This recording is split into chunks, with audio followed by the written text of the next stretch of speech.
Well, I am following a picture. And so I'm trying to get that expression. Sometimes I'll think I'll change the color. I'll try to match the color, and it doesn't always work, of course. When I look at my photo when I'm done and my painting, they look alike per se, but they don't match, obviously. And it's the eyes to me are, I really didn't think I could do eyes that well, but apparently it's working. Welcome to the Fluid Arts Podcast with your host, Kevin White, where we dive into the wonderful world of fluid arts, including acrylic pouring, alcohol ink, resin art, and more. In this podcast, we let talented artists share with us their techniques, inspirations, and tips for creating amazing fluid art. Whether you want to earn a living making art or improve your work, this is the podcast for you. So sit back and relax as we take you on a journey to learn more about this exciting and engaging art form. Welcome to another episode of the Fluid Arts Podcast. Today I have an amazing artist with me named Bobbi Willmer, and definitely want to make sure that you listen to this one. Today she is coming out from Southern California, and I'll get her to talk about that a little bit. All of her art that we're talking about, they truly have a personality of their own. She has a passion for photography, and that definitely assists with her art form, as well as some drawing and some other stuff. So I'll turn the tables over to you really quickly, Bobbi. But today, viewers, Bobbi's going to be walking us through the process of how she creates her art, this one specifically. And if you want to see it, just go to the show notes. We'll go ahead and link it, and it'll be on our social media channels, acrylicpouring.com as well. So welcome, Bobbi. Welcome to the podcast. Thank you very much. Yeah, I'm really glad to, have you on here. And, what's it like in California? It's warm, so really can't complain though, but it's been in the 90s. We're about to cool down in a few weeks here. Yeah. Well, you said it was what part in Southern California? Well, we're about 40 minutes south, say, of Disneyland. And we're near about 10 miles from the coast. So if I go straight west, I go into Laguna Beach, if anyone's familiar with that city. Yeah. And I think you said, what was the city one more time? Mission Viejo. Mission Viejo. Okay. So if the listeners, if you're in the area, that's definitely something that we want to make sure that, hey, you got other artists in the area. So definitely. All right. So the picture we're talking about today is called Stella the Giraffe. All right. Yes. All right. And once again, if you want to see that, we'll link it in there. But I just want to start the conversation off by, saying, where did the idea come from? Well, I was just doing pours of all different types, and I started doing some open cup pours, and watching other artists do some other pours that came out like little creatures. Specifically, Gail Burston, Life and Splatters. I love her work and watch her all the time, and it just evolved from there beyond just seeing what I come up with to actually trying to come up with a certain character or subject. Yeah, and with those certain characters, do you have like a list that you kind of already map out, or you just play it by day, or where do you get your inspiration for the... I sit at night and I look online, and I look in all kinds of places, the obvious Pinterest and Google and everywhere for photos. I'm really attracted to the look of watercolor, even though I haven't tried watercolor yet. And I love the look of that with the splatter and so forth. So it kind of incorporates into my paintings when I do the open cup, and then it evolved from there. Gotcha. And I'm really attracted to the whimsical looking character or animals. It's not always an animal. It could be fish. I did some pumpkins. I've already done a snowman, so it's not all animals, but I really am attracted to the nursery whimsical look, I guess you'd call it. Yeah, and I would say that it is a look. It is like a style. Is there a, like, where did you come up? I know you said you got some inspiration from other creative artists and stuff like that, but what kind of got you started with this specific controlled open cup is what you would call it, right? Yeah, controlled open cup. I'm not, it was a picture. I saw some artists do a collaboration, and I saw one of the artists was, I can mention, Mina Villegas. She did a character, and when she did it, I thought it inspired me. It reminded me of a big tail, like a rooster or peacock, something like that. So that kind of inspired me. I thought, oh, I can do a big, nice tail like that, and then maybe I can do the body and the head. And that's kind of where it started. Started with my first actual character was more of a rooster. Okay. And Yeah.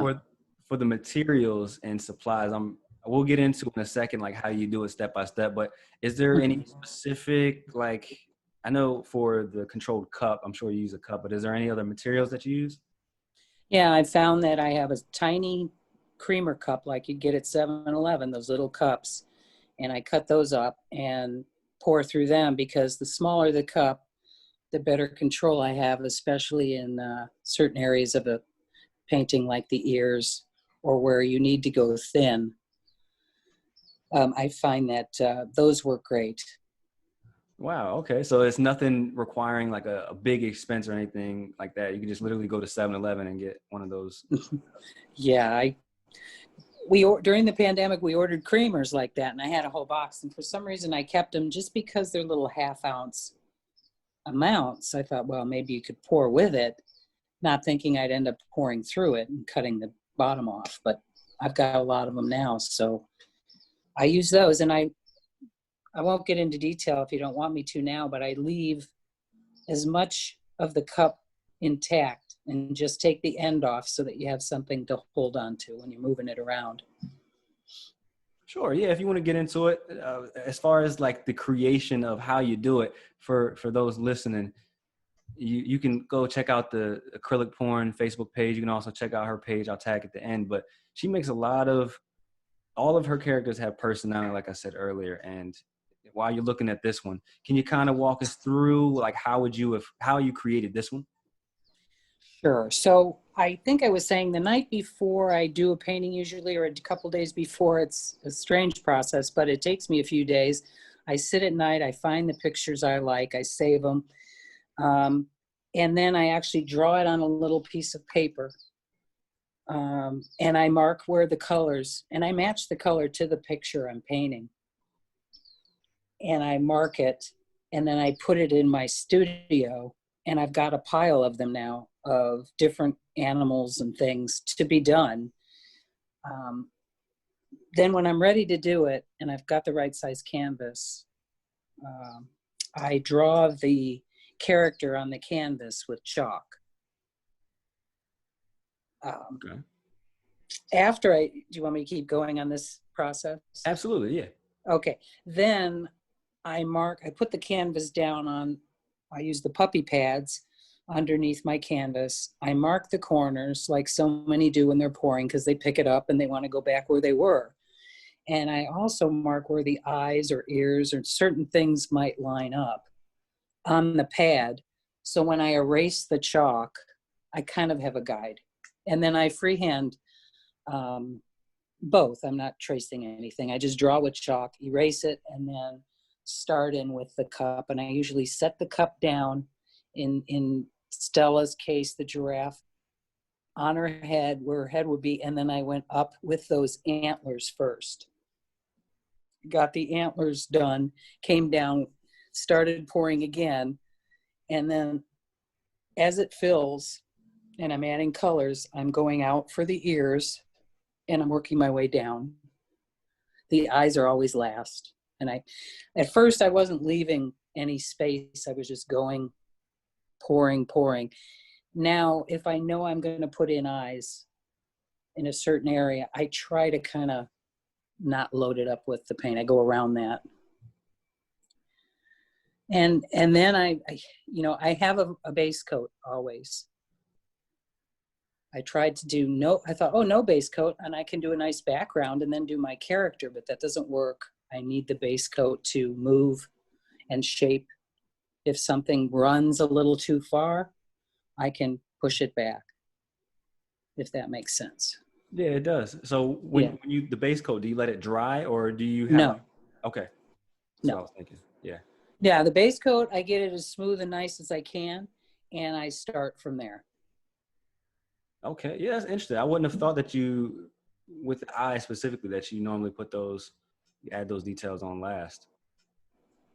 Usually eyes and nostrils or any dark area like that that's black, typically, is, sometimes I pour, like for the roosters I poured through. I didn't think, oh, I've got to do this last, but I've learned over time that it helps to do the eyes and things last.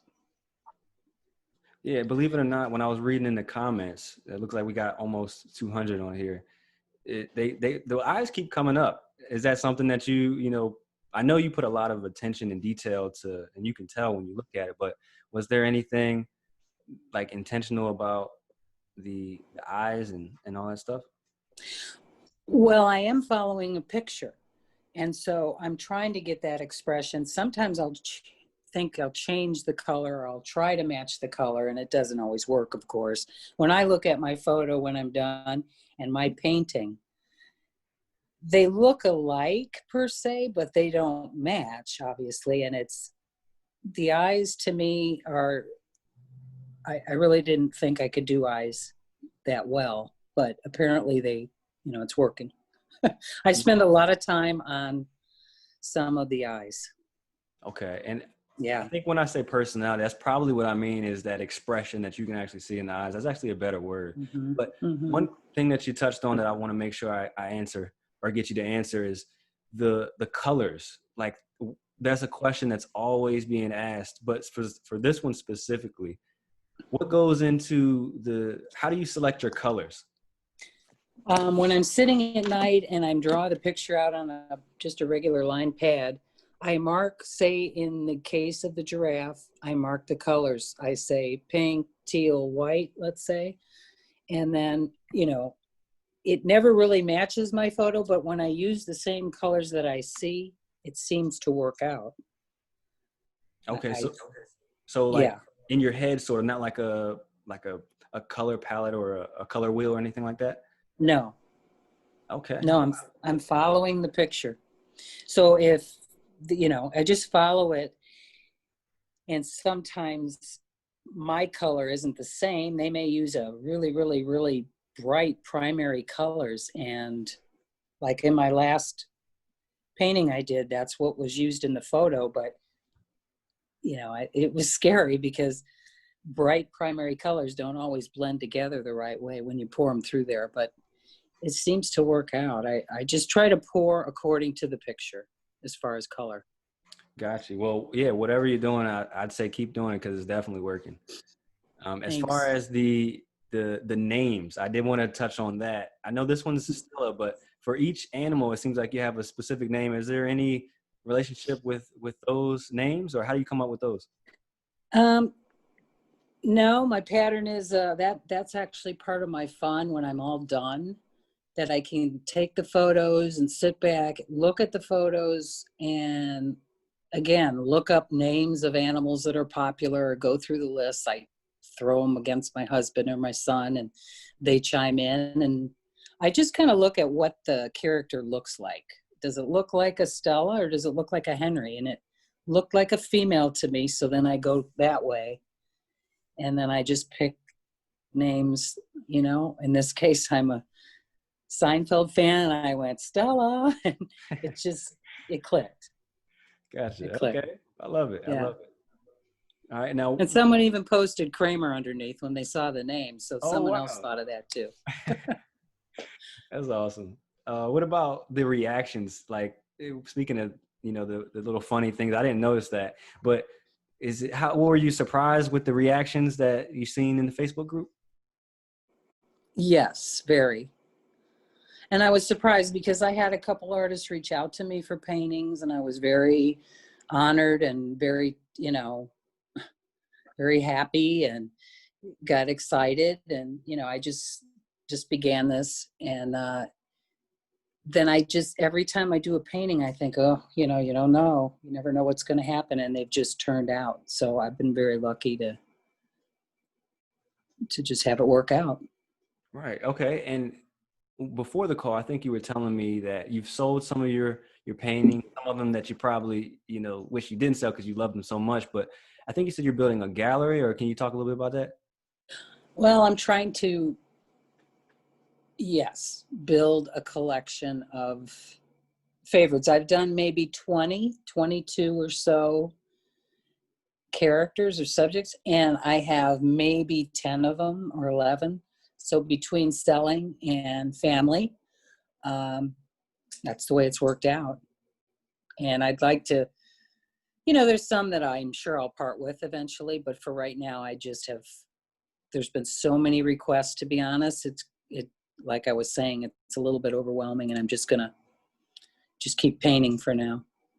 Gotcha. Okay. And as far as the consistency of the paint, that was one thing I forgot to touch on. A lot of requests for, that's like every painting that showcased, they always ask, what is your method for the paint consistency? Do you buy it ready to pour, or do you kind of make it? Or I do not buy ready to pour. I use Floetrol, and I use a mix of, Artist Loft, Deco Art. I finally have my first couple of bottles of golden paints, and I use all kind of paint. And the mix, I use a little bit of Liquitex medium, and then Floetrol in all my paint.